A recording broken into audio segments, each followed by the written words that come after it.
Alors aujourd'hui, on va décortiquer ensemble une méthode toute simple pour se lancer en arabe. L'idée, ce n'est pas de mémoriser des listes de mots interminables, non, mais plutôt de comprendre une structure, une logique qui rend cette langue magnifique, beaucoup plus accessible qu'on ne le pense. Allez, on commence tout de suite. Regardez-moi cette phrase.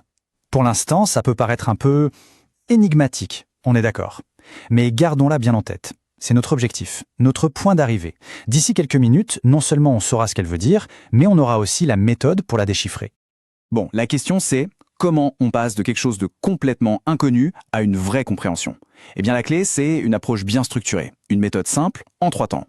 C'est une sorte de boucle d'apprentissage pensée pour être super efficace et surtout pour rester motivé. Et voilà le cœur de la méthode. Lire, comprendre et écrire.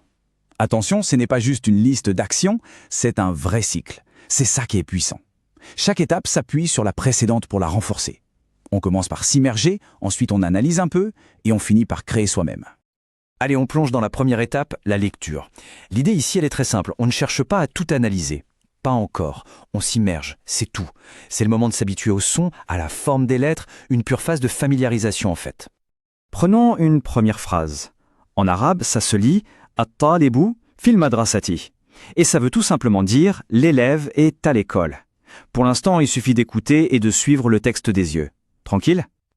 On enchaîne avec la deuxième, en arabe, Akala al-walado tufa'atan. La traduction, le garçon a mangé une pomme. On continue comme ça tout doucement à construire une petite reconnaissance visuelle et auditive. Et la voilà, c'est notre phrase du début.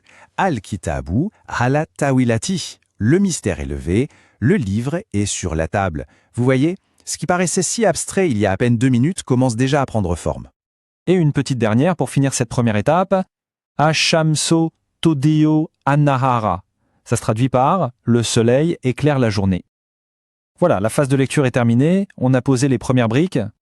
Voyons maintenant comment ces fondations se transforment en vraie compréhension. C'est l'étape 2. Et là, on change un peu de stratégie. On ne se contente plus de lire passivement. Non, maintenant, on est mis au défi de comprendre activement, avec des questions bien précises. C'est là qu'on passe vraiment à la vitesse supérieure. La première question est simple, directe. Où est le livre? Ça nous force à faire quoi? À retourner dans le texte, à chercher l'info. Ce n'est plus juste de la lecture, ça devient une petite enquête. Et la réponse, évidemment, elle est où? Eh bien dans la phrase qu'on a déjà lue. C'est ça l'astuce, la réponse est juste sous nos yeux, une fois qu'on sait où la chercher. À la tawilati, sur la table. C'est aussi simple que ça. Allez, on s'en fait une autre. Qu'est-ce que le garçon a mangé? Encore une fois, le but c'est d'interagir avec le texte, d'en extraire une information bien précise. Et voilà, la réponse est là, juste devant nous. Tufa'atan, une pomme. Cette étape, elle est géniale parce qu'elle montre bien comment on passe de la simple reconnaissance des mots à la vraie compréhension de leur sens. Le truc, c'est de toujours lier la question au texte. On arrive à la troisième et dernière étape de notre cycle, l'écriture. C'est vraiment ici que tout se met en place, que l'apprentissage se solidifie, on passe de la consommation d'informations à la production. C'est l'étape la plus active, et honnêtement, c'est sans doute elle qui ancre les choses dans la mémoire à long terme. Le premier exercice est très accessible. On va simplement recopier les phrases qu'on vient de voir. L'objectif, c'est de développer la mémoire du geste, de s'approprier la forme des mots, cette fluidité si particulière de l'écriture arabe. Et puis, on nous donne des outils, un peu comme des briques de Lego. Voici 3 mots-clés qu'on a piochés dans les phrases. Madrasa, école, tawila, table, et tufaha, pomme.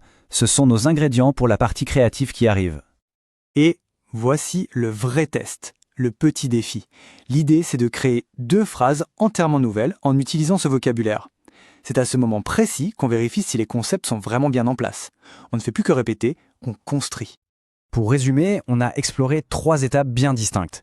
D'abord, lire pour s'imprégner, ensuite, questionner pour comprendre, et enfin, écrire pour créer. Et ces 3 étapes, mises bout à bout, elles forment un cycle d'apprentissage vraiment complet et super puissant. On pourrait donc le reformuler comme ça. D'abord, on reconnaît, ensuite, on comprend, et pour finir, on crée. Chaque fois qu'on refait cette boucle, on renforce non seulement ses connaissances, mais aussi sa confiance en soi. C'est ça qui est important. Et l'idée fondamentale à retenir, c'est que cette méthode transforme une langue qui peut faire un peu peur au début en une série d'étapes simples, gérables, réalisables. Ce n'est pas une montagne à gravir d'un coup, c'est plutôt un escalier où on monte marche après marche. Et ça nous amène à la question finale, une question pour aller plus loin. En utilisant les mots et la structure qu'on vient d'explorer, quelle pourrait être la prochaine phrase à composer? La méthode a donné les outils, maintenant le reste, c'est une affaire de créativité. Surveillez le cours suivant. Si vous avez des suggestions ou des questions, n'hésitez pas à écrire un commentaire.